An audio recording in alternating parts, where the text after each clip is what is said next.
Welcome back. We're getting you the very latest as far as the neighbouring country of Bangladesh is concerned. It continues to simmer after a spate of violence that rocked the nation.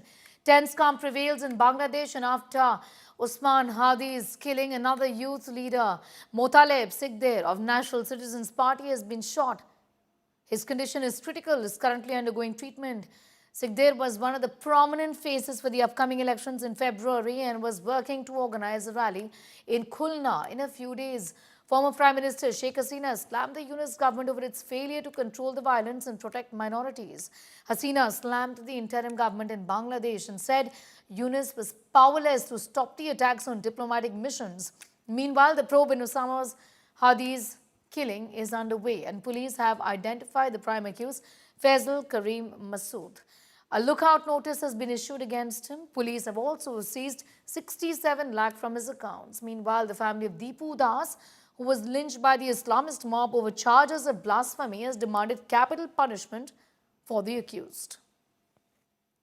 এখানে তারা দাঁড়িয়ে যে ওই শুধু ওই কি হিন্দু নাগরিকের হত্যার প্রতিবাদ স্লোগান দিয়ে চলে গেছে তা না, তারা আরো অনেক কিছু বলেছে, সেটা আমরা জানি। এবং আমাদের পত্রপত্রিকায় যে রিপোর্টটা আসছে সেটাকে যে তারা বলছে যে মিসলিডিং, এটাও সত্য না। আমাদের পত্রপত্রিকায় মোটামুটি সঠিক রিপোর্টই এসছে, যেটুকু আমরা তথ্য পেয়েছি। আমার কাছে প্রমাণ নেই যে তাকে হত্যার হুমকি দিয়েছে, কিন্তু আমরা এটাও শুনেছি যে তাকে হত্যার হুমকি দেওয়া হয়েছে। সেটা কেউ একজন কথা বললো সেটার মধ্যে হতে পারে, কিন্তু আমার কথা হলো যে এ পর্যন্ত আসতে পারবে কেন, এসে এখানে হুমকি দিতে পারবে কেন? সাধারণত আমরা যখন কোনো প্রোটেস্ট গ্রুপ যখন যায় সেটা আগে থেকে ইনফর্ম করা হয় এবং পুলিশ তাদেরকে একটু দূরে এক জায়গাতে আটকে দেয়। কখনো যদি কোনো কাগজপত্র দেওয়া থাকে দুইজন এসে দিয়ে যায়, এটা হলো নর্ম, সবখানে এটা হয়, আমাদের দেশেও হয়। এটা আমরা গ্রহণ করি না। শেষ অবস্থানটা সুনির্দিষ্টভাবে আমাদের কাছে এভাবে তথ্য নাই। আমরা নানাভাবে আমাদের তদন্তকারী অফিসাররা, আমাদের গোয়েন্দারা চেষ্টা করে যাচ্ছে। আর যেটা আপনি বলেছেন যে উনি সে আসামি বর্ডার পার হয়ে চলে গেছে কিনা, এই বিষয়টা আমাদের কাছে সুনির্দিষ্ট তথ্য। আমরা এখনো কনফার্ম হতে পারিনি যে সে হয়ে চলে গেছে। এটা একটা হতে পারে, এটা একটা অনেক সময় অপরাধীরা নানা ধরনের তথ্য দিয়ে, বিভ্রান্তিকর তথ্য দিয়ে নিজেদের অবস্থানটা গোপন করারও প্রয়াস চালাতে পারে, সেরকম একটা প্রচেষ্টা হতে পারে। যে কোনো দেশের ভিতরে কোথাও আছে কিনা, থাকলে আমরা তাকে গ্রেপ্তারের চেষ্টা আমাদের চলো। I'm going straight across to Ashutosh Mishra. For more details, joins us from Dhaka at this point in time. India Today on ground zero, getting us up to speed with the situation. There's tense calm right now in Bangladesh. Ashutosh, what's the very latest as far as the law and order situation is concerned? Because we've seen this government, the interim government, completely fail in its duty to protect the people, to protect the minorities. Today, the Bangladesh government can stand up and say that the incident involving Deepu was a one-off, but we do know that there's been a pattern to this, isn't it? And at the same time, let's count the number of these instances. Within 10 days, two student leaders literally being shot.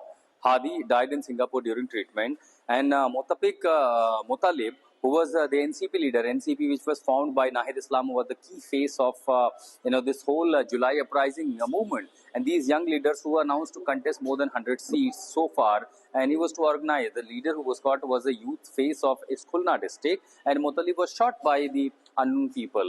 Eventually he survived, is still being treated, but situation remains very severe. So law and order remains a major question, and during when the model code of conduct is imposed, even today there was a high security meeting held by Mr. Yunus, the chief advisor of Bangladesh, along with the Home Department advisor, severe other the three forces chiefs. In fact, I'm at the BNP office. All the arrangements are being for the arrival of Mr. Tariquria Zia Rahman, who will be coming on 25th. So, matter of 3 days that when he arrives, all the preparations are being done. But when the model code of conduct imposed, you see the two young leaders are being shot. One died, another is struggling in the hospital. At the same time, the scale of lawlessness is that you have the mob freely walking, and just by certain rumor, they lynch, they eventually are beating to death a Hindu man, a minority member of the minority community. and then he was burned down in the public. So, and of course, when the pressure mounts, 12 people so far been arrested. The investigation, I was there somehow. That was a hardcore radical-dominated areas where I went to. In fact, I wanted to visit to the home of that Deepu Das, but somehow I was advised not to. And eventually, those cases when we see from our naked eye, going at the ground zero, one could realize the sense of fear. Many of these people who are uncertain. Remember, the youth particularly are also agitating. In fact, the BNP's own political, the youth wing, they also protested against the mob violence. So there is also a faction. The youth, the political parties, clearly they don't want this mob violence ruling Bangladesh because they eventually imagine for a new Bangladesh after ouster of Sheikh Hasina. But at the same time, when you have the fundamentalists literally ruling lawlessness scale up, in fact, till morning, there was certain hope that finally the temper will calm down, things will come back to normal, all election campaign will take an atmosphere. But right we hear when this in the afternoon, another youth leader is being shot, and clearly this kind of when you see the situation when there is no clear government, there is only an advisory council, you have the fundamentalists ruling out, you have the rumor mongering, and then you have the adversaries like stakeholders, including IS and several other factors playing.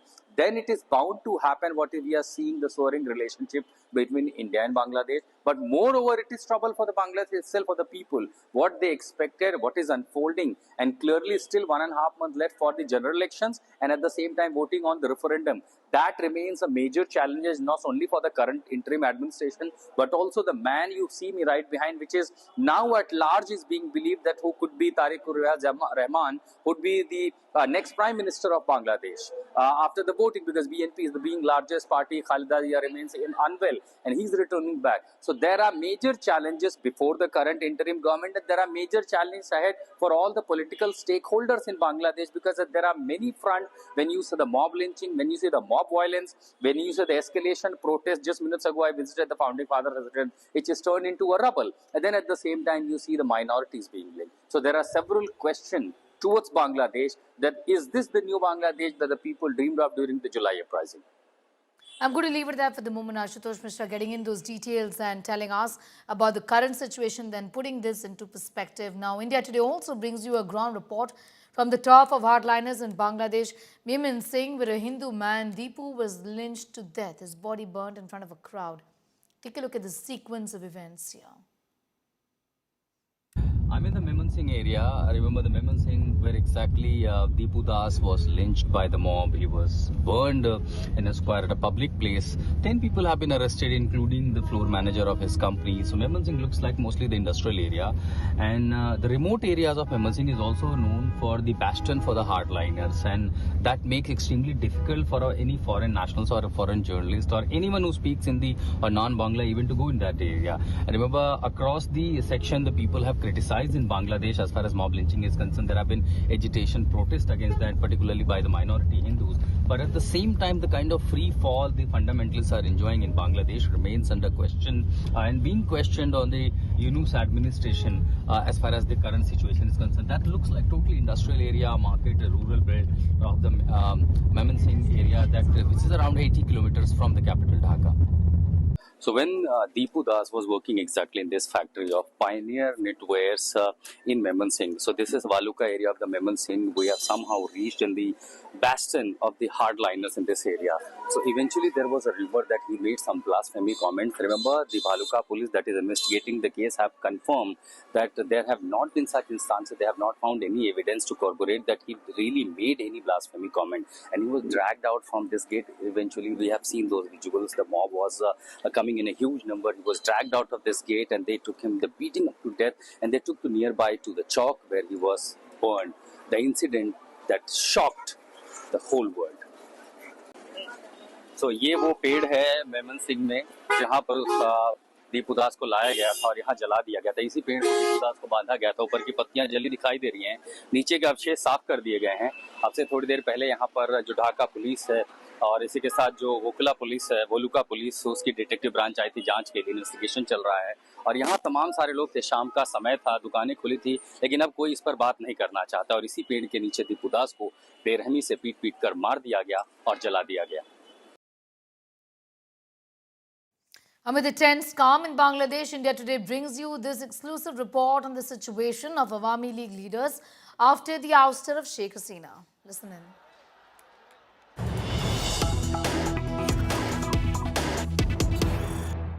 1.5 साल में Awami league के नेताओं कार्यकर्ताओं के लिए क्या कुछ बदला?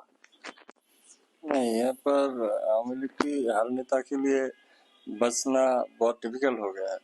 यहाँ पर देखो लोग कोई भी नेता रहा है जो कभी भी कोई जुल्म नहीं किया, कोई करप्शन के साथ नहीं था, उसको भी सिर्फ आवामी लीग सपोर्टर है जो उसको देख के मॉब जस्टिस जो बोलता है और मॉब वायलेंस ये करके वो उसको किसी को मार देता है, किसी को लाइफ को थ्रेट दे। कितने दिन से घर नहीं है, कितने दिन से छुप रहे? हम तो एक डेढ़ साल से हम लोग घर नहीं गया। और आपके घर वाले वो किस हाल में रहते हैं, उनसे बातचीत? हमारी जो घर वाले हैं वो भी बहुत डर से रहते हैं, हमेशा बहुत आसपास के लोग थ्रेट में रखते हैं, कहाँ है बोलो। आवामी लीग के लोगों की जिंदगी कितनी बदली है 1.5 सालों में? आपके पिता तो फ्रीडम फाइटर थे। बहुत बदली है।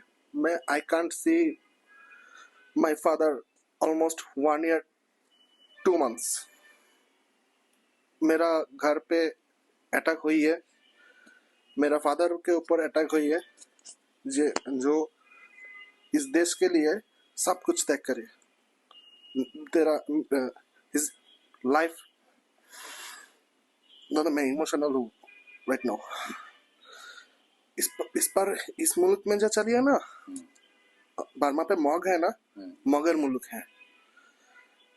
इस पर जो पीपल है ना, नहीं जाइए, क्या करिए, ये अल्लाह के नाम पे मॉब जस्टिस करिए।